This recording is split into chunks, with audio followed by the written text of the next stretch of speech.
My name is Spencer Stevenson, more commonly known as Spex online. I'm here today to give an update on my recent hair transplant at the Harley Street Hair Clinic. I've had a number of hair transplants over the years, dating back over about 15-20 years, and I've been very fortunate to have my last hair transplant at the Harley Street Hair Clinic to refine and define the hairline and make it more natural, and the results have been fantastic. My objective with my most recent hair transplant was to bring all my other surgeries together. I had a great head of hair prior to it. It was essentially just to kind of refine the hairline and make it as good as it could possibly be. I had an FUE procedure with 618 grafts, and they really were utilised very well in the hairline to thicken up the hairline, make it very natural with the right angles and the right direction to essentially frame my face very naturally. Hair transplantation is a procedure that can be performed on a great number of people depending on their requirements. What's more important is that they're an eligible candidate. As patient advisor at the Harley Street Hair Clinic, I meet a lot of patients. Predominantly, all they want to do is maintain their hair, and that can be achieved via proven treatments or by just keeping on top of their hair loss progression by small FUE procedures, as long as there's an ethical game plan involved. My most recent procedure, a relatively small procedure, 618 grafts via FUE, all taken from the donor region and put into the front region. And the process was very painless, very quick. I started the procedure around 10 o'clock in the morning, and I was on my way home by 3 o'clock in the afternoon. I was given all my medications and a regime to follow, which was very comprehensive, which really helped throughout the entire process and the healing process.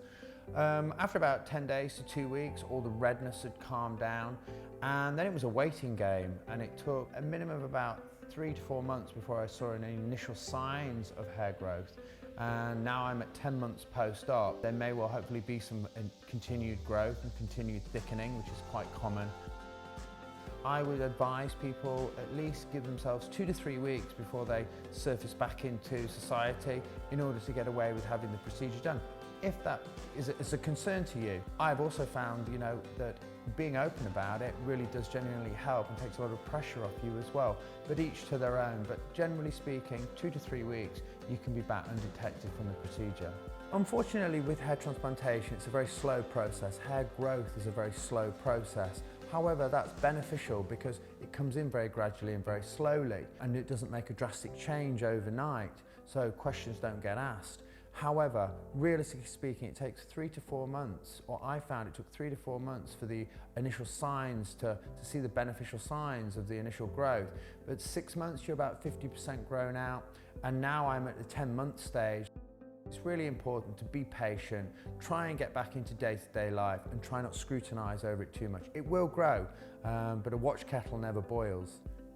Depending on your own personal requirements, hair transplantation could potentially be for you. It all is very relative to that individual. So whether you've got a really small requirement or an extensive requirement, it's certainly an option to look at hair transplantation to see if it can benefit you. The finished result has really helped my self-confidence and self-esteem. I had a really good head of hair prior, but this procedure for me was very important because it really helped define my hairline and give it a lot more density and enable me to wear it in different styles that I previously wasn't able to without being self-conscious. But all in all, I'm very, very happy with the results, and I highly recommend a consultation at the Harley Street Hair Clinic.